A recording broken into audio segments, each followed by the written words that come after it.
makanya sistem ekonomi kapitalis itu tidak ideal karena nggak pernah berpihak kepada masyarakat. Jadi kalau ditanya sistem ekonomi kapitalis itu mau diharapkan mikirin masyarakat, nggak bisa. Kapitalisme yang ada saat ini, para raksasa, ya kan, kubu kanan kan, raksasanya ada Amerika, yang kita kenal dengan kapitalis, kubu kiri yang kita kenal dengan sosialis ada Cina, Rusia dan lain sebagainya. Yang mereka kan bertengkar, memperebutkan kekuasaan.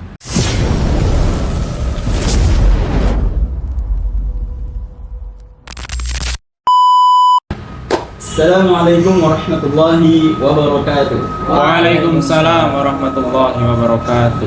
Kembali lagi di Jebrey. Oke, siap.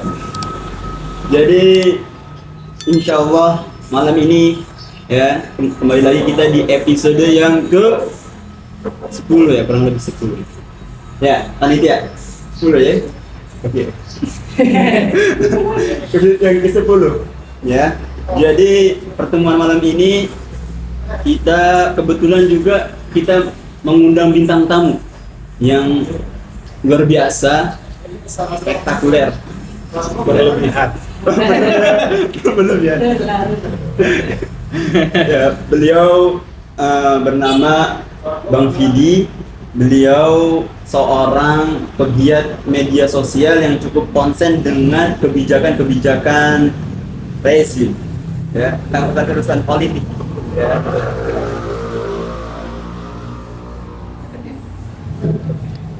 Ya, jadi malam ini kita ingin membahas tentang satu topik yang sangat menyala, sangat hot, tentang kesepakatan antara Trump dengan Prabowo. Ya, jadi kalau temanya itu kesepakatan Trump Prabowo, kepentingan nasional ataukah kepentingan korporasi global. Jadi pembahasan malam ini bukan hanya membahas tentang urusan pajak, tapi kita ingin membahas tentang arah bangsa dan juga negara ke depannya. Ya, karena ini menyangkut tentang kepentingan rakyat. Masya Allah. Oke, baik, langsung saja ya. Kita ke Bang Fidi. Oke, Bang. Selamat malam. Kenapa pakai salam gitu ya? Biar lebih profesional. Siap, Bu. Jadi gini Bang Fidi. Kalau menurut Bang Fidi, kesepakatan antara Trump dengan Prabowo ini sebenarnya ada apa di balik ini semua, Bang? Kenapa ada kesepakatannya? Gimana kira-kira? Ya, kalau pertanyaannya baik ya. Kalau pertanyaannya ada apa, ya ada keuntungan. Jadi kan teman-teman mesti tahu kalau dalam sistem ekonomi kapitalis itu pajak itu menjadi basic pendapatannya negara. Jadi kalau ini terkait dengan pajak, pasti berdampak kepada keuntungan negara. Nah, masalahnya cuan buat siapa gitu kan? Ini cuan buat negara atau buat korporasi atau buat kepentingan masyarakat begitu. Kan kalau kita lihat tuh, ini mau dilanjutin aja nih terus nih. Nah, Boleh. Kalau kita lihat deal yang kemarin, ya, teman-teman juga ada tahu kan bahwa deal yang kemarin itu kita dapat ada diplomasi yang kayaknya ada kesenjangan. Amerika, Trump dapat bea masuk 0%, sementara kita dapat 19%.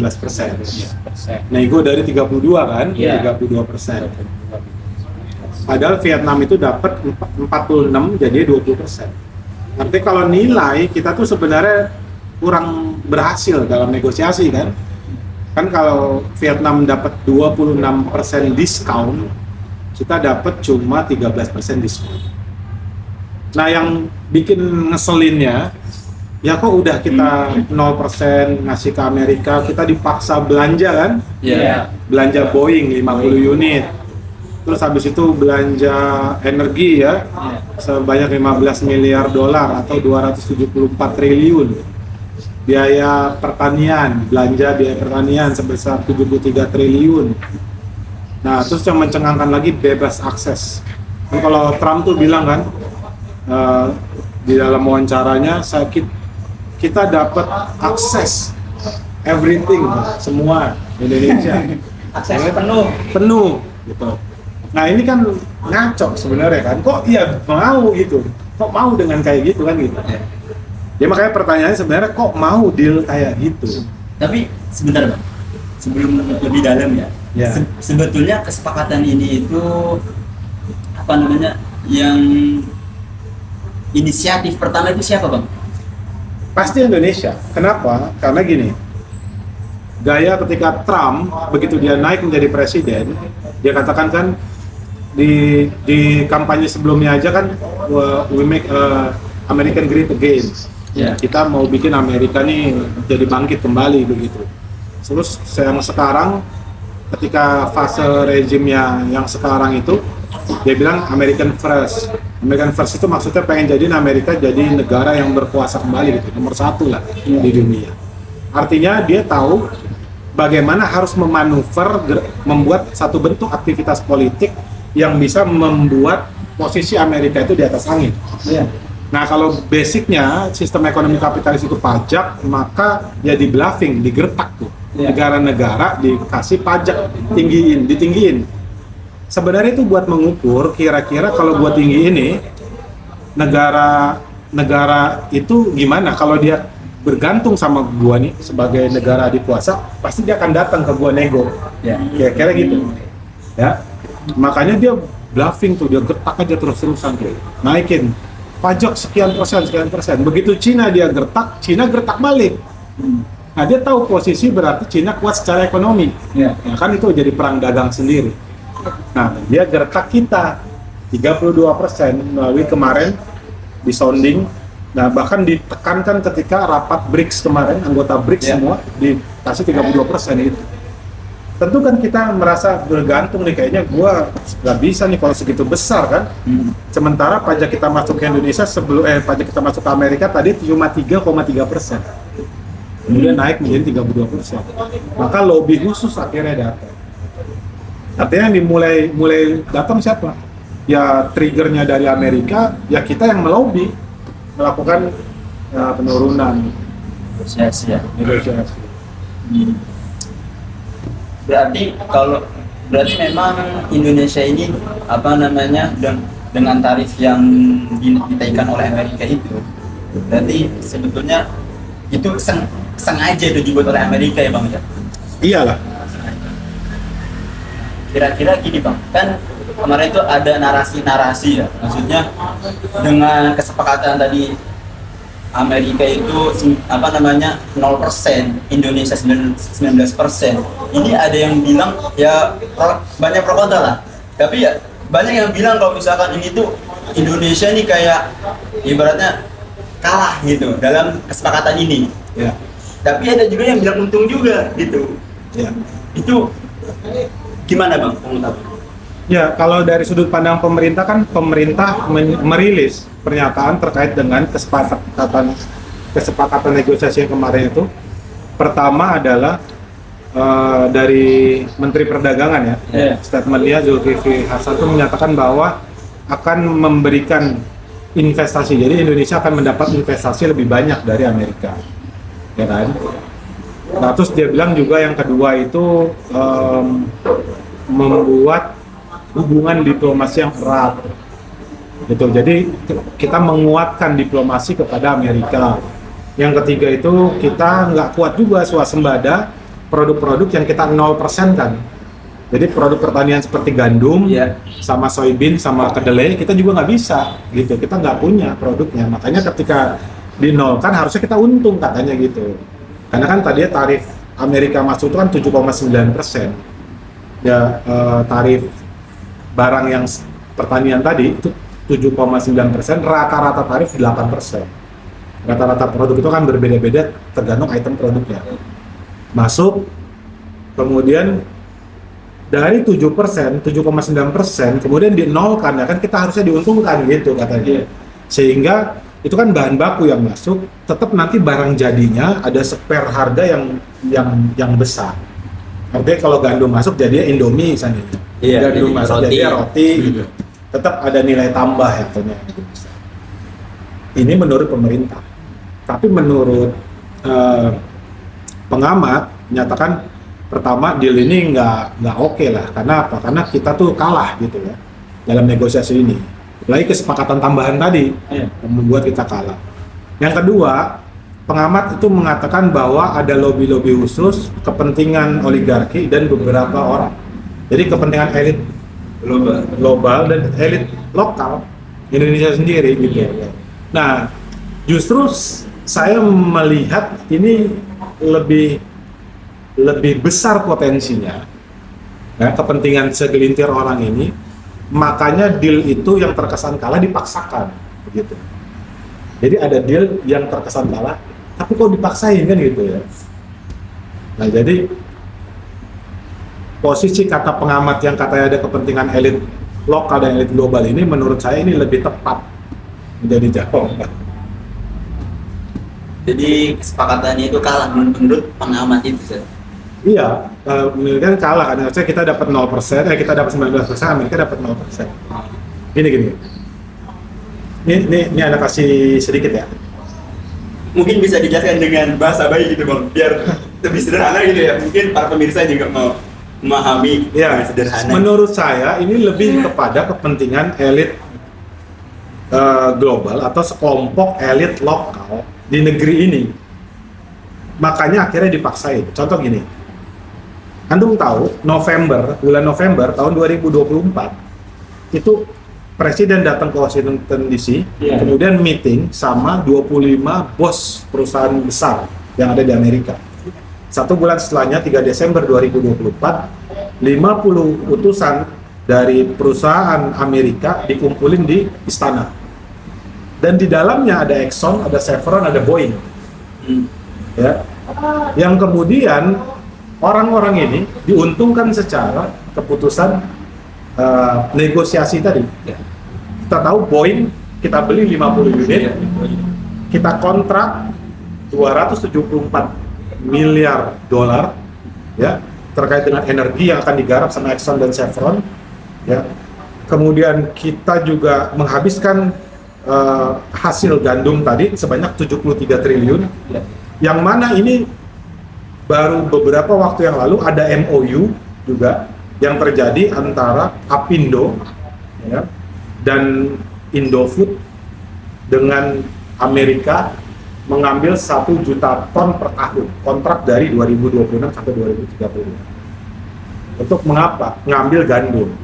Ya bayangkan antum tadi dia masuk ke sini kena 7%, sekarang jadi 0%. Apakah ini sebuah kebetulan kan gitu? Iya. Kok kebetulan kok pas-pas banget gitu. Makanya dan ada nama besar Zulhas, kita tahu bahwa kemarin KPK sempat melihat bahwa adanya indikasi terhadap kasus korupsi impor gula. Dan kita tahu Bapak Menteri itu juga pengusaha di bidang pertanian, impor gandum. Nah ini kok kebetulan gitu.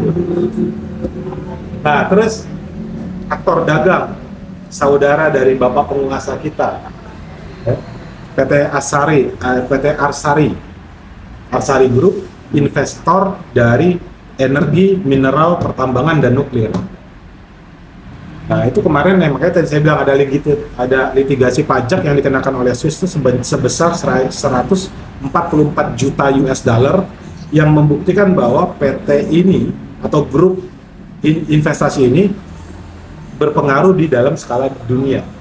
Nah itu kan besar itu, maksudnya yang macekin dia Swiss gitu loh. Nah ini deal-deal ini kok terkait sama penguasa-penguasa gitu loh, Bu. Iya. Ya kan akhirnya kan kenapa dipaksain? Ya karena penguasa butuh itu. Beberapa orang butuh itu supaya apa? Ada kemudahan bisnis yang akhirnya mendapatkan keuntungan yang banyak bagi segelintir orang. Jadi ternyata ada kepentingan elit global juga di situ. Pasti. Ya? Gitu. Makanya di situ ada syarat tadi Indonesia harus membeli pesawat Boeing, gandum dan sebagainya. Amerika diuntungkan atau tidak? Diuntungkan. Indonesia diuntungkan? Diuntungkan. Tapi bagi segelintir orang, bukan masyarakatnya ya. Kalau masyarakat kan lain, nanti kita bahas. Apakah rakyat diuntungkan gitu. Nah, ngomongin masyarakat nih bang, terkait apakah dari kesepakatan ini ada dampaknya dengan UMKM kita bang? Pasti. Ya antum bayangkan ketika UMKM itu kan nggak import barang pertama, dalam skala besar apalagi. Dia menggunakan bahan baku lokal. Artinya ketika, contoh lah, kita sebut apa ya, daging misalnya. Para peternak kita seadanya. Daging kita di sini sekarang saja dengan kondisi sebelum adanya tarif pajak 0% aja, kita udah nggak bisa bersaing dengan daging impor. Karena daging kita tuh kualitasnya juga kurang, harganya juga mahal karena operasional segala macam nggak perhitungannya. Kalau di sana tuh sekalinya masuk itu bisa kualitasnya, bisa QC-nya bagus, terus lebih murah gitu. Jadi kalau antum beli daging impor sama daging lokal tuh mahalan daging lokal. Karena ada pajaknya juga gitu ya. Iya, dan sebagainya gitulah. Nah sekarang dinolin coba, lah kan makin rusak. Kalah saing. Daging, terus produk lain ya termasuk sama. Nanti tekanan Amerika ini akhirnya memancing Cina untuk juga menggelontorkan banyak produk. Akhirnya dia perang dagang di negeri ini. Nah kalau Cinanya masuk produknya banyak murah juga, Amerika masuk murah juga, akhirnya UMKM pasti keganggu. Produk lokalnya jadi kalah gitu. Kalah pasti. Saya Baru ngomong antum dari tadi. Kita lagi proses dulu ini panas banget Ini panas banget ini. Bagaimana kipas angin? Berat banget. Dia nggak ada orang, ada orang. Berarti memang dampaknya bagi UMKM ini berat gitu ya? Ya pasti. Jadi kalau ditanya berdampak, yang berdampak itu pasti rakyat. Makanya sistem ekonomi kapitalis itu sebenarnya nggak pernah ideal untuk menguntungkan rakyat. Tapi ada yang bilang gini bang, kesepakatan itu menguntungkan Indonesia. Jadi dia bilang dengan diturunkannya tarif menjadi 19%, itu sehingga para pengusaha di Indonesia itu mereka bisa mengekspor lebih ke Amerika. Nah, sehingga dari produksinya yang meningkat, otomatis membutuhkan karyawan, buruh. Nah, sehingga membuka lapangan kerja lebih baik lagi. Nah, itu gimana bang kira-kira? Bener gak statement itu? Ya katanya, kita nggak tahu nanti ya. Iya. Ya kan investasi itu kan iming-iming supaya deal kan gitu. Kan iming-iming supaya deal. Tapi kita lihat manuver Pak Prabowo juga kan 3 hari lalu kan ketemu sama Steve Forbes. Artinya beliau serius terkait dengan investasi. Cuma kita bertanya gini, apakah ini terkait dengan obsesi Danantara yang sekarang mandek, yang nggak tahu nih ceritanya bagaimana, yang gagal dalam mendapatkan investasi sebelumnya, ataukah ini benar-benar terkait bicara mau menaikkan Indonesia gitu? Ya kan, kalau bicara investasi akan banyak investasi, kita lihat nanti, belum tentu gitu. Tapi kalau makanya ada beberapa pengamat mengatakan deal ini nggak bagus karena nggak ada timbal balik yang jelas, hanya iming-iming investasi tadi gitu. Cuma pasti diuntungkan dengan adanya deal ini, kayak tadi contoh tarif gandum masuk 0%. Ada beberapa pihak termasuk Indofood, kita tahu pemain besar, diuntungkan ya. Dengan buktinya apa? Ya ada kontrak, buktinya ada kontrak itu. Terus para importir, pemain-pemain minyak sebenarnya diuntungkan gitu. Orang misalnya Pertamina akan keganggu nggak? Ya skema impor minyak sebelumnya aja sebesar 12 miliar dolar. Yang sebelumnya aja pernah terjadi kan. Artinya sebenarnya dengan 0% ini memungkinkan adanya celah korupsi yang lebih besar sebetulnya. Kenapa gitu ya? Karena akhirnya barang itu nggak bisa diidentifikasi. Ada sebenarnya harganya berapa sih gitu. Jadi ada potensi bisa di markup lebih banyak sampai dengan batas waktu yang nggak ada akhir. Mat ngerti nggak maksudnya ya? Gimana? Sebaik ya. Iya. Aduh, Ayo. kayaknya tinggi banget ya. Tinggi banget untuk anak Gen Z nih, Tinggi banget dong ini bang. Ya coba antum coba jelasin pakai bahasa bayinya. Jadi gini, celah korupsi itu gini saya. Celah korupsi gini, tadinya masuk itu barangnya seandainya harganya 10.000. Ya. Ada biaya pajak 8% biaya masuk. Gaya dulu kita, kayak saya tadi malam masih ketemu sama teman saya orang BUMN, dia bilang kalau import itu supaya biaya masuknya kecil, kadang-kadang harganya kita turunin. Sumpama kita beli harga 10.000, Iya. dalam nota pembelian itu kita tulis harganya 8.000 supaya biaya masuknya kecil. Oh iya. Ngadal-ngadalin, Iya. ya kan? Itu terjadi nggak terjadi? Nah itu rahasia umum. Nah, ketika sekarang biaya masuk 0, seandainya orang tulis nih 10.000, bisa jadi nggak? Bisa aja. Kenapa dia tulis 10.000? Karena nggak ada biaya masuk gitu. Oh iya benar. Artinya menetapkan sesuai dengan harganya gitu. Iya, benar sesuai Enak. dengan harganya dan itu diterima blak tuplak. Nah kalau di markup harga itu dititip, siapa yang tahu? Iya benar. Iya Tapi kan? memang nggak ada pengawasan dari pemerintah di dalam menetapkan harga itu. Iya kalau harusnya kan ada, tapi kalau ini mainannya pemerintah justru bagaimana? Oh, Sebenarnya kita nggak tahu kan. benar. Iya. Makanya celah potensi korupsi dengan adanya yang kayak gini tuh lebih besar, tetapi dalam kondisi legal. Iya, iya. Kan rezim sekarang kan mau memberantas korupsi gitu, ya kan malu kalau ada yang ketangkep korupsi kan. Nah, makanya legalkan aja lah. Biar orang-orang Makanya. saya nggak ketangkep. Iya, dikondisikan lah sebaik-baiknya. Kalau dilegalin aja ntar akan legalin aja. Waduh bahaya nih. Yang belas ini yang tangkep. Berarti secara tidak langsung apa namanya dari tadi apa dampak bagi UMKM ataupun bagi negara Indonesia itu wa ithmuhuma akbar min naf'ihima ternyata.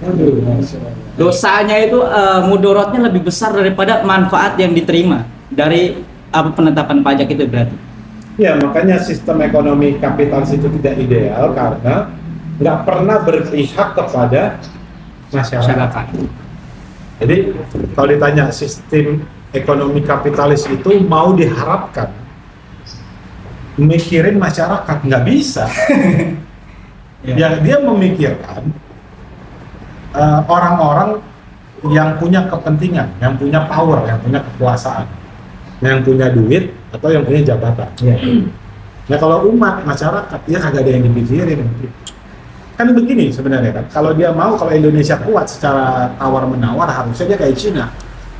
Ya gue yang punya barang, gue punya sumber daya, gue juga bisa konsumtif, orang-orang kita juga mampu lah punya daya beli, ya kan? Ngapain kita harus takut dalam posisi gertak itu gitu kan?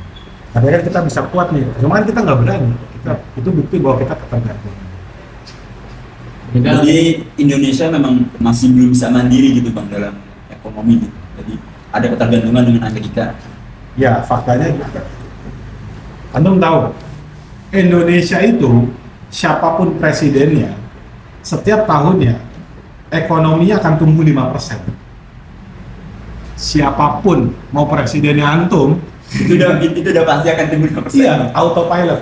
Autopilot. Karena perhitungan nilai pertumbuhan ekonomi atau PDB, ya, produk domestik bruto itu adalah konsumsi kita plus investasi, ya, plus anggaran negara.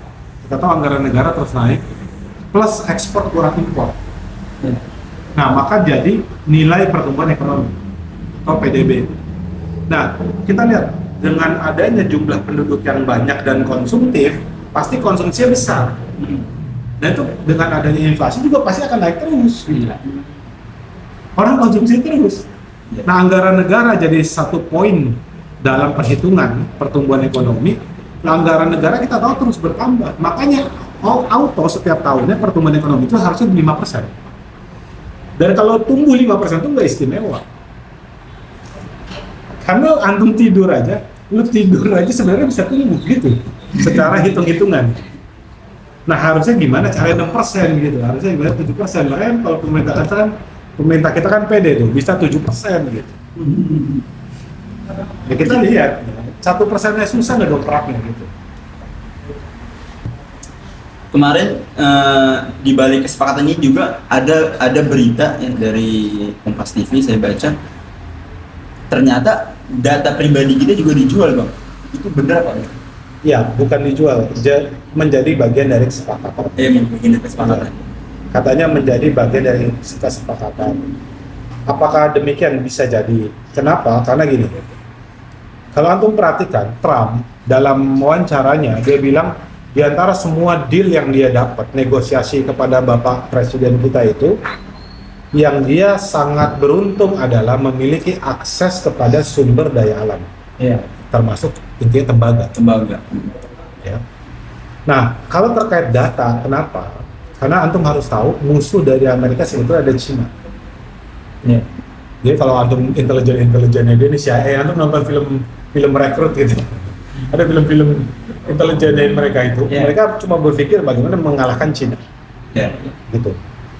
Nah, posisi sekarang Cina memegang data terbesar di dunia melalui platform digital. Kita sebut TikTok misalnya, 2,5 miliar data, sepertiganya manusia yang ada di dunia dipegang sama Cina, platform yang China. Makanya Trump pengen beli TikTok. Nah, Trump tahu dalam industri ke depan data itu menjadi penting. Siapa yang menguasai data maka menguasai dunia. Maka sudah pasti data akan menjadi kesepakatan dalam setiap negosiasi. Nah, yang menarik tembaga sebenarnya. Kenapa Bang? Hah? Tembaga. Tembaga itu adalah mineral masa depan. Jadi kalau dibilang minyak masa depan. Kenapa? Dalam konsepsi solar panel atau industri yang sekarang mobil listrik banyak dan lain sebagainya itu memerlukan tembaga. Ya. Tembaga bahan baku solar panel. Yang akan menjadi rival atau lawan daripada listriknya China. Yang kedua, tembaga juga menjadi bahan baku mobil listrik yang sekarang mulai naik. 4 kali lipat mobil listrik itu membutuhkan lebih banyak tembaga 4 kali lipat daripada mobil biasa. Tembaga juga sebagai pendingin server AI. Jadi kalau antum tahu AI, seandainya AI nanti maju ke depan, dia butuh server, karena servernya itu panas banget. Ada artikel yang bilang kalau antum nyari sekali satu pencarian di ChatGPT itu ngabisin 4 gelas air. Jadi dia butuh air banyak banget, dan termasuk elemen yang bisa mendinginkan server itu tembaga. Nah, tembaga itu mineral yang jadi rebutan. Apakah Amerika hanya berlakukan ke Indonesia? Enggak. Indonesia itu nomor 10 tembaga di dunia. Amerika juga berlaku itu ke Chili dan Peru sebagai nomor 1 dan nomor 2. 94% itu importnya tembaga Amerika itu dari Chili, Peru, dan Kanada. Nomor 1, nomor 2. Nomor 3-nya Cina. Nomor 4-nya Kongo. Udah dikondisin juga nih sama Amerika. Kongo kemarin ribut tuh sama Rwanda, sama negara sampingnya. Amerika tahu-tahu menengahi konflik itu, kemudian ngatur jadi kesepakatan lagi. Pakistan diatur lagi, ditengahi lagi, jadi kesepakatan lagi. Nah itu semua yang mineral-mineral yang punya source sumber daya alam tembaga sama dia udah dikondisi, karena dia tahu tembaga ini mineral masa depan. Jadi memang Amerika itu sengaja mereka tuh ngincer tembaga karena nanti akan ada perubahan energi ya, di solar panel gitu. Sudah proyek kedepannya jadi dari kesepakatan awal itu udah dilihat tuh proyek kedepannya bahwasanya tembaga ini bakal dibutuhin. Iya, dan dia sudah mulai numpuk mineral itu, jadi dia diambil dari banyak negara. Kita tuh nomor 10, yang 1 sampai 9-nya Cina ada nomor ketiga, yang lainnya udah dikondisi. Jadi nanti ketergantungan terhadap mineral itu. Dan tembaga itu bercampur dengan emas, gitu. Bercampur dengan emas. Iya kan, kalau jika seandainya antum mencari perusahaan tembaga seandainya, ya pasti ditunjuk dulu seandainya Freeport. Freeport itu jadi dalam eksplorasi tambang itu ketemunya tembaga dulu baru emas. Atau mereka mineral yang tercampur biasanya, kemudian dipisahin tembaga dengan emas. Bahkan kalau dia dapat akses khusus, berarti akses tembaganya dapat dan dapat akses emas. Iya. Visioner banget berarti ya garis Ya. kesepakatan ini tuh. Sebenarnya dia mau ngalahin Cina gitu. Jadi memang ini sebenarnya dia punya masalah sama Cina, cuma Indonesia jadi korban gitu bang. Iya. Kan dalam era kapitalisme yang ada saat ini, para raksasa ya kan, kubu kanan kan, raksaksanya ada Amerika yang kita kenal dengan kapitalis, kubu kiri yang kita kenal dengan sosialis ada Cina, Iya. Rusia dan lain sebagainya. Yang mereka kan bertengkar memperebutkan kekuasaan di dunia gitu. Nah sekarang kan Cina kan posisinya sangat dekat, bahkan kalau dalam kondisi ekonomi itu justru lebih baik daripada Amerika. Nah itu udah apa ya, udah musuh bebuyutan. Nah dia berantem dia di kita yang jadi korban. Kita disuruh konsumtif aja, suruh konsumsi produknya dia, uang kita, sumber daya alam kita ya buat mereka. Biasanya Cina kita bahas, batu bara kita dikuasai Cina, jadi listrik di Cina, listriknya kita dibeli sama PLN dalam bentuk kontrak, Iya. ya kan? Habis itu dia keluarin mobil listrik, kita disuruh beli mobil listrik. Habis itu selanjutnya kita ketergantungan terhadap listriknya itu. Makanya Amerika mau nyaingin listriknya, bikin solar panel. Berarti kan inti apa namanya bentuk positif dari kesepakatan tarif 19% ini kan untuk menarik apa daya apa namanya investor untuk berinvestasi di Indonesia ini. Ya. Nah, apakah dengan tarif 19% ini apa namanya menjamin bahwa para investor itu akan berinvestasi dalam jangka panjang? Ya belum tentu, kan kita masalahnya baru direalisasikan Agustus. Ya. Tapi kan itu juga diiming-imingi begitu. Kan tidak ada satupun kontrak yang menyatakan akan adanya investasi. Justru yang ada kita dipaksa melakukan transaksi, bukan investasi. Si ngawang berarti ya. Iya. Si Apakah ada kesepakatan investasi? Kan nggak ada. Kita kan Iya. justru ada kesepakatan transaksi. Boeing suruh beli mah gitu. suruh beli. Ya. Nah, cuma kan harapannya ketika nanti masuk, kemudian nanti orang menilai, wah nanti akan banyak nih perusahaan Amerika yang bakal investasi gitu. Ya nggak tahu, lihat nanti. Ya pengusaha kita kan, pejabat kita pada jujur ya. Mudah-mudahan ya benar gitu. Dalam mewaspadai tadi kan kita apa namanya dengan adanya kesepakatan ini kan kita masih ngawang-ngawang nih ke depannya gimana bang ya. Maksudnya dari sisi rakyat ini melihat kesepakatan ini karena kita masih belum tahu gitu ke depannya gimana, kira-kira apa yang harus dilakukan oleh rakyat nih bang kira-kira dalam melihat kesepakatan ini gitu.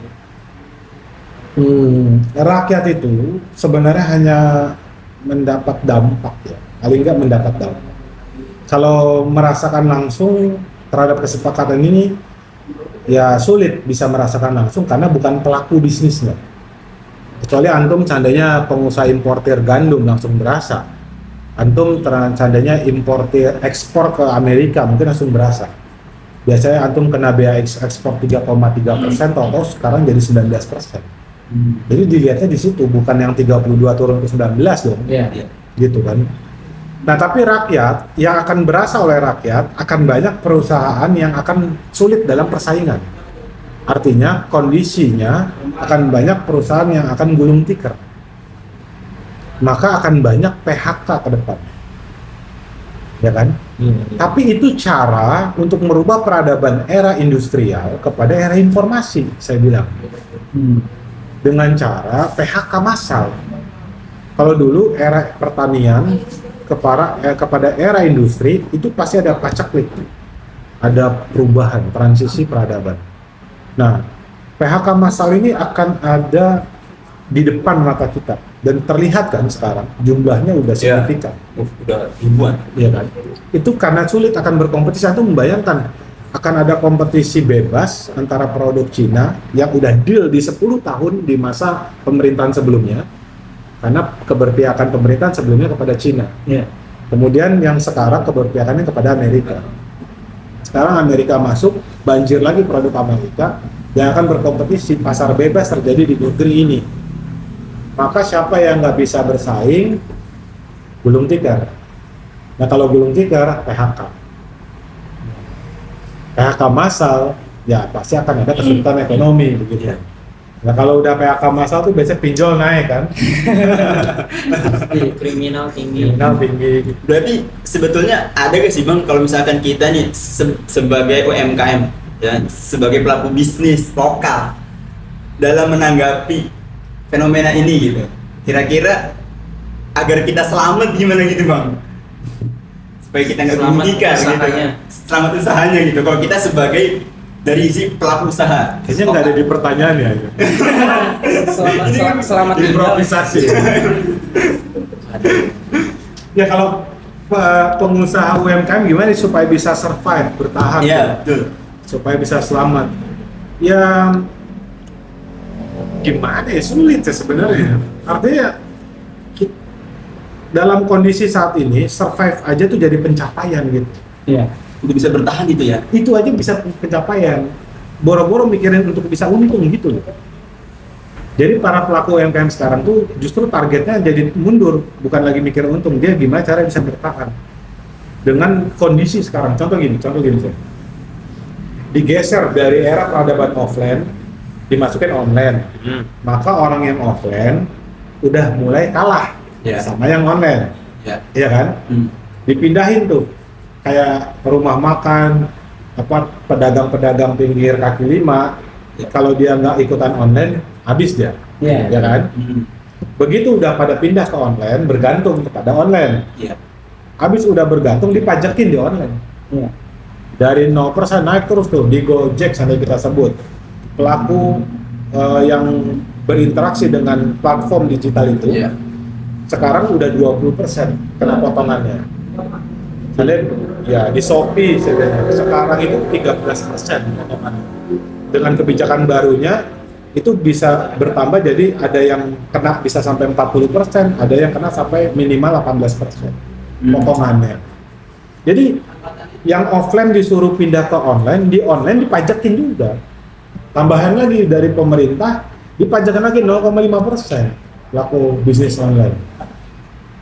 Jadi kan ini cuma berganti wajah doang gitu loh. Penjajahan kapitalisme ini berganti wajah dari offline, dari era industrial menjadi era digital, jadi online. Tapi enaknya dia habis dia PHK, disuruh orang itu pada berkarya menjadi mitra, masuk ke dalam bisnis online, ya. Tapi dia pajakin lagi. Cuma dia enak nggak ngurusin gaji orang gitu kan, nggak ngurusin asuransi orang, nggak ngurusin kesehatan orang dan sebagainya. Jadi kita sama-sama jadi budak-budak kapitalis juga gitu. Jadi ya kalau antum bilang sulit, kita survive sekarang tuh sulit banget. Makanya sebenarnya pola, tapi kan kita ngaji, kita tahu ya ranah rizki gitu kan. Artinya orang-orang yang terutama anak muda sekarang ketika dia paham konseptual rizki sebenarnya nggak akan ada masalah sama kondisi yang ada sekarang, ya kan? Harusnya kan demikian. Artinya performance-nya tetap maksimal, rizkinya ya tetap jadi rizkinya dia. Kalau dia clear ya terkait konsep rizki. Berarti ini apa namanya secara tidak langsung adalah bentuk penjajahan baru dari Ini nggak ada di pertanyaan ya? Kita bebas aja Bang. penjajahan baru apa Amerika Serikat ini. Kalau dulu kalau Anda dengar cerita itu, jadi kalau Amerika untuk menjajakan pemikiran ataupun menjajah negara-negara, kalau ke negara maju itu kan dengan cara apa namanya melakukan kerjasama. Biasa antar negara, misalnya Cina dengan AS itu karena sama-sama negara besar, akhirnya untuk menjajahnya dengan cara kerjasama. Kalau sama negara-negara berkembang misalnya kayak Indonesia dan negara-negara lain itu cara menjajahnya dengan cara membeli pemerintahnya, penguasaannya dibeli. Dan yang terakhir kalau untuk negara-negara yang miskin misalnya kayak negara-negara di Afrika itu dengan cara politik adu domba antara negara satu dengan negara lain. Nah, apakah dari konsep itu berarti secara tidak langsung negara kita ini dijajah dengan cara dibeli pemerintah? Iya, dalam ilmu politik itu kan ada patron klien sebenarnya, tapi Indonesia ini nggak jelas patronnya siapa gitu. Ya, patron kan yang menguasai si pemerintahan. Nah, masalah kan berganti-ganti patronnya. Dibilang Cina yang nggak juga, dibilang Amerika yang nggak juga gitu. Buat negara berkembang, hal itu menjadi wajar ada patron. Iya.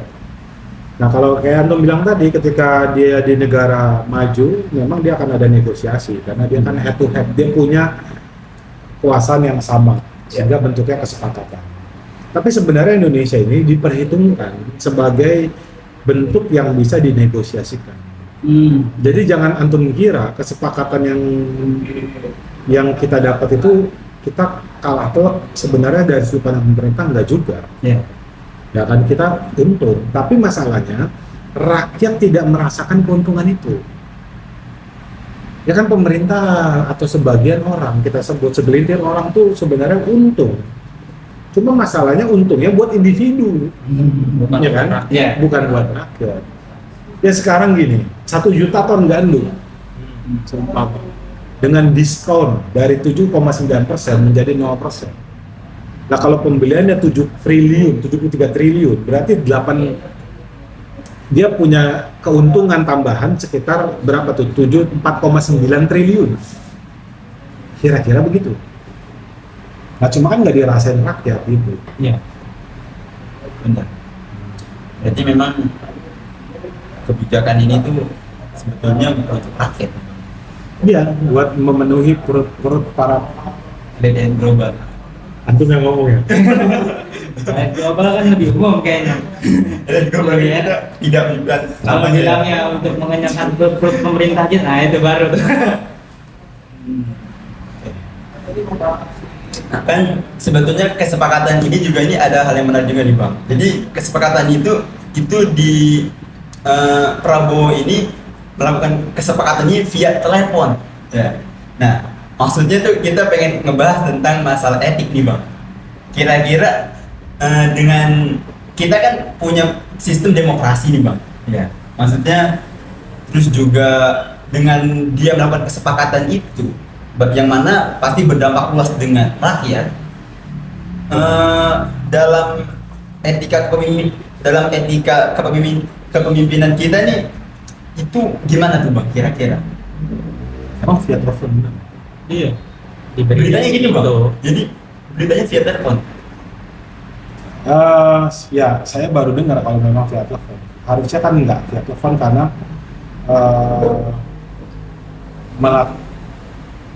nggak mungkin. Maksudnya kesepakatan besar itu nggak mungkin disepakati via telepon. Ada kesepakatan yang berlangsung bertahap. Yang saya tahu diutus menteri untuk melakukan kesepakatan, didorong sampai akhirnya ada bertemu. Makanya kan pertemuan itu cuma masalahnya diekspos atau tidak diekspos. Artinya nggak mungkin ada satu bentuk kesepakatan yang terjadi antar negara yang dilakukan base-nya melalui telepon. Kalau Prabowo pernah nelfon Trump, iya pernah.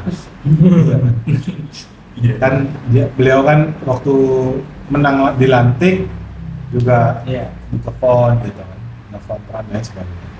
Artinya begini, menurut saya kalau itu betul terjadi, saya nggak tahu ya. Kalau itu betul terjadi, ya nggak mungkin gitu. Maksudnya harusnya itu melanggar etik. Gitu. Kemarin juga kan ada salah satu DPR ya. Kalau kita nyebut nama, Said Abdullah. Jadi dia minta agar dinegosiasi ulang. Nah berarti kan ada kebenaran gitu bahwasanya itu via telepon. Jadi emang itu kayak pure dari Prabowo sendiri gitu, tanpa ada persetujuan daripada DPR, gitu bang. Oke, kalau kebijakan yang diambil dalam konsep bilateral memang nggak perlu persetujuan DPR. Kalau kebijakan dalam negeri perlu. Nah, kalau kebijakan luar negeri hanya dilibatkan kementerian terkait. Makanya Kementerian Perindustrian, Kementerian Perdagangan. Nah, terus APindo, Asosiasi Pengusaha Indonesia. Dan beberapa Kementerian Keuangan. Dan beberapa kementerian lain, nggak semua. Karena ini terkait dengan kebijakan luar, bukan kebijakan dalam negeri. Kalau kebijakan dalam, biasanya disepakati. Ya. Kalau membuat rancangan undang-undang dalam konsep legislatif, ya memang disepakati. Artinya sah-sah saja bisa dilakukan. Jadi kalau seandainya ternyata cuma kan yang saya masih ini, masa iya sih nggak telepon, karena itu akan melanggar kode etik internasional terhadap konsepsi negosiasi bilateral. Nah, mungkin lah sekelas nego besar begitu disepakati. Maka tadi saya bilang bertahap.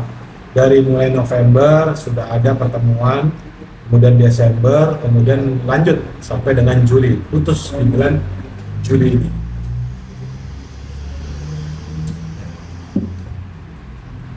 Terakhir nih bang, aduh, ini udah lumayan ya. Ini terakhir. Dari kesepakatan ini, sebetulnya kan tadi abang udah ngejelasin tuh ya tentang tadi dampak-dampaknya terhadap UMKM, terhadap rakyat dan juga siapa yang diuntungkan. Nah, sebetulnya ada gak sih alternatif lain gitu? Apakah harus dengan kesepakatan gitu untuk membangun ekonomi kita gitu bang? Maksudnya untuk ini kan masalah ekonomi ya, masalah ekonomi. Nah, maksudnya agar bisa ekonomi kita itu berkembang terus juga meningkat lah. Maksudnya ada gak sih alternatif lain gitu selain membuat kesepakatan ini gitu bang? Jadi kayak seolah kita dengan adanya kesepakatan ini seolah kita kayak tadi bergantung dengan pihak asing gitu. Padahal kan kita sebenarnya bisa mandiri gitu bang. Nah cuma tadi mungkin ada, nah itu juga mungkin bisa digali gitu, misalnya akar masalah dari ekonomi kita apa gitu. Terus juga alternatif lain selain daripada membuat kesepakatan ini gitu bang. Ya, kesepakatan itu nggak mungkin bisa dihindari sebetulnya dalam konsepsi ekonomi. Artinya gini kan, sebenarnya bentuk kesepakatan itu bentuk yang memang ada dalam segala bentuk sistem. Bahkan contoh-contoh, Rasulullah sendiri melakukan kesepakatan, melakukan negosiasi, melakukan perjanjian-perjanjian. Nah itu adalah aktivitas politik, melakukan kesepakatan. Nah, cuma masalahnya kan, sistem yang ada sekarang ini, sistem kapitalis itu tidak bisa membuat kemakmuran buat rakyat. Semakin panjang umur sistem kapitalis yang ada, semakin besar jurang kesenjangan yang ada. Yang kaya makin kaya, karena dia diuntungkan. Yang miskin makin kegerus karena kebijakan-kebijakan yang dibuat. Sehingga semakin panjang sistem ini, semakin banyak orang yang dimiskinkan sebetulnya. Kan kalau ngelihat porsi, orang kayanya sedikit soalnya. Maka sebenarnya sistemnya tidak ideal ketika tujuannya adalah ingin mensejahterakan masyarakat. Tapi kalau antum mau ngambil keuntungan, ya sistemnya enak gitu. Kalau antum mau serakah, mau buat diri antum sendiri, ya sistemnya enak. Sistem ini enak. Harusnya tapi kan, pemerintahnya itu tugasnya adalah mengurusi urusan masyarakat, mengurusi urusan umat, bikin kebijakan-kebijakan yang membawa kesejahteraan kepada wilayahnya, negaranya, dan masyarakatnya. Nah, sistem ekonomi yang ada sekarang itu nggak akan bisa mencapai tujuan itu. Bagaimanapun caranya, nggak akan bisa. Kenapa? Ya karena didesain cacat ya semenjak lahir. Ya, kan ini kan kalau kita lihat bagaimana sistem ini sudah dikomplain dari masa bahkan penciptanya, ya kan? Direvisi berkali-kali. sehingga masih dipakai sampai dengan sekarang, dan ini udah terbukti tidak bisa membawa kepada kemaslahatan.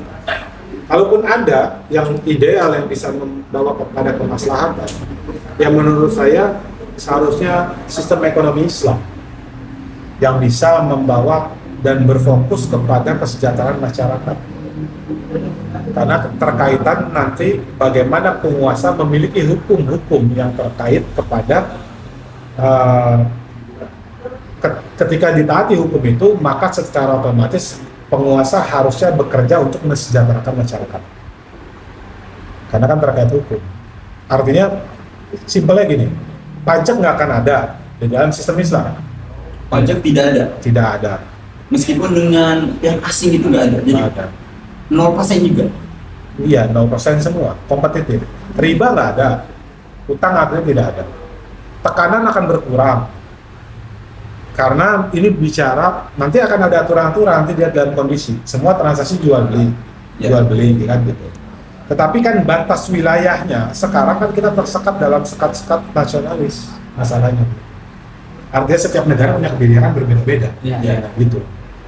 Nah ini akhirnya jadi ada ketimpangan-ketimpangan di antara setiap negara. Makanya ribut mulu, soalnya ada kesenjangan. Ada negara yang miskin banget gitu. Ada negara yang kaya banget. Ada negara yang nyaplok kayak negara lain, padahal negaranya punya sumber daya bagus. Nah itu dalam sistem Islam nggak akan mungkin terjadi. Nah cuma bagaimana sistem Islam itu, ya nggak topik saya kan kita nggak bahas sekarang. Bagaimana? Nah, itu teman-teman harus ngikutin Jebret Channel terus tuh ya. Betul sekali. Iya. Ya pungutan pajak nggak ada. Pajak itu yang menjadi fundamental. Jadi penggerak ekonomi itu benar-benar produksi dan jual beli transaksi. Dan konsepsi ekonominya mensejahterakan rakyat dulu, baru kemudian eksplor, ekspansi, menyebar luaskan. Bukan terbalik. Kalau kita sekarang kan ini ada sumber daya, dijual dulu, dikapitalisasi, baru kemudian dikembalikan kepada rakyat. Dijual, kita dapat untung, untungnya dibagi buat rakyat. Nah kalau dalam sistem ekonomi Islam itu, ini ada source, ya, dikelola, dimanfaatkan, kemanfaatannya untuk rakyat. Ketika rakyat sudah sejahtera, baru dieksplor dulu. Makanya nggak akan ada tuh tarik menarik antara, misalnya orang pertambangan berantem sama Greenpeace. Katanya utang juga dari Allah. Ini bilang juga, ini mineral juga dari Allah. Iya. Itu nggak akan ada di dalam Islam. Kenapa? Karena tambang itu nggak dieksplorasi secara berlebihan. Karena kan sekarang kan kenapa menghancurkan alam? Karena dieksplorasi secara berlebihan itu memenuhi kuota internasional, kuota di dunia. Padahal kan harusnya enggak, dia untuk wilayahnya dulu, baru kemudian. Jadi harusnya itu bisa jadi nggak ada. Berarti jawaban alternatifnya adalah mengganti sistem kapitalis ini dengan apa namanya, ekosistem ekonomi kapitalis ini dengan ekonomi Islam. Yang dimana tadi kalau tadi kan di ekonomi kapitalis sendiri dijual dulu keluar, dapat untung baru masuk ke dalam. Padahal yang di dalam ini belum apa namanya, belum sejahtera, belum tercukupi. Kalau dalam Islam kan tadi dicukupi dulu masyarakat di dalam, baru sehingga diekspor keluar, di apa namanya, ekspor keluar. Iya, kalau mengganti antum Waduh, bahaya nih. Ini kan solusi alternatif. bahasanya mengganti. Ganti ya. Ya, jadi kalaupun ada, tadi saya bilang kan, kalaupun ada sistem yang ideal, menurut saya adalah Islam. Artinya ide itu kan terus kita gagas, kita Ya. tawarkan. Ya, bagaimana kemudian akhirnya bisa sampai, ya dengan cara ya kayak gini-gini, kita terus sampaikan bahwa sebenarnya Islam bisa menjadi solusi. Ya. Cuma selama ini Islam nggak pernah punya ruang untuk bisa memaparkan ide-idenya. Iya kan? Kan kayak ketika negeri ini menjadi sebuah negara saja, Islam tidak pernah disodorkan sebagai sebuah bentuk sistem pemerintahan. Ya. Disodorkan model kapitalis atau model komunis. Ini ada Uni Soviet modelnya begini. Pada saat itu belum pecah menjadi Rusia yang ada sekarang. Ini model yang disodorkan oleh Belanda, model kapitalis. Apakah pernah disodorkan ini ada poros tengah namanya Islam? Ya kan tidak, dan bahkan dikubur dalam sampai jangan sampai Bangkit orang lagi. tahu bagaimana Islam. Kenapa? Karena ketika Islam kemudian bisa mengganti sistem yang ada saat ini, maka orang-orang yang diuntungkan oleh sistem yang ada saat ini nggak dapat bagian apa-apa. Contoh satu, hukum Islam tegak sedikit saja, perkara kecil seandainya menutup aurat, maka berapa banyak bisnis yang akan hancur atau Toko baju ya kan? LV tutup. Iya kan? Langsung Itu baru bicara menutup aurat. Iya, iya. Apalagi yang lain, apalagi riba, apalagi pajak gitu loh. Maka Islam harus dibenang menurut sudut pandang mereka. Islam dibenang, ditutupi, jangan sampai kemudian orang-orang Islam atau apalagi peradaban anak-anak muda sekarang mengerti bagaimana Islam mengatur sistem ekonomi. Waduh, bahaya. Jadi itu ide. Ya sih, makanya kita nggak berhenti untuk menawarkan sebetulnya Islam adalah jawaban dari setiap permasalahan yang ada sekarang. Masya Allah, luar biasa. Jadi memang sistem yang Dengan mengganti ya. sistem yang berbeda dengan sistem Islam. Ya, karena memang Allah menjamin itu juga di dalam Al-Quran itu. Apa namanya? Kalau di dalam surat At-Tin itu kan Alaihissallahu bi'ahkamil hakimin. Bahwasanya sistem Allah itu adalah sistem yang terbaik. Ya. Yang namanya manusia kan pasti ada keterbatasan dan akan selalu ada peluang-peluang tadi, ada peluang untuk korupsi, ya kan, ada peluang tadi elit global tadi kan dengan sistem kapitalis yang ada. Masya Allah, luar biasa. Terima kasih jazakumullah khairan kepada Bang Fidi atas sharingnya yang luar biasa tadi ya. Jadi para pemirsa dan juga kita semua jadi bisa setidaknya dari obrolan ini kita bisa ada gambaran gitu dari apa dampak daripada kesepakatan ini gitu. Dan ternyata memang di balik kesepakatan ini ada tadi ada kepentingan elit global itu ya Bang. Insya Allah ya luar biasa karena panitia juga dapat tidur. Udah malam dan Nanti nih belum ngomong. ini kita karena semakin fokus nih Bang, semakin fokus nih Bang jadi Jadi kasih es aja nih. Dapat kuliah gratis. Udah habis nggak?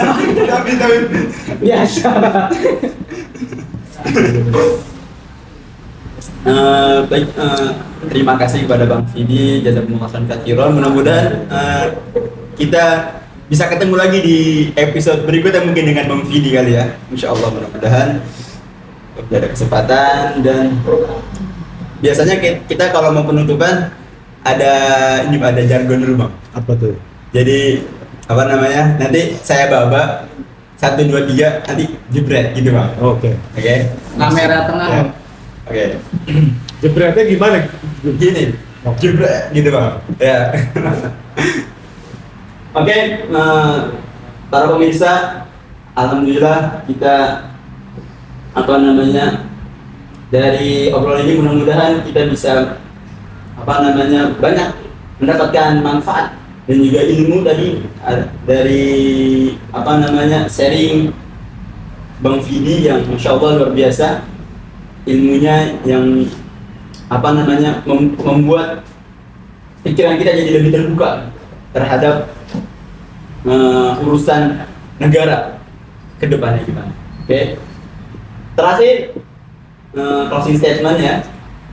Pajak bisa dinegosiasikan tapi kepentingan rakyat tidak bisa dikompromikan.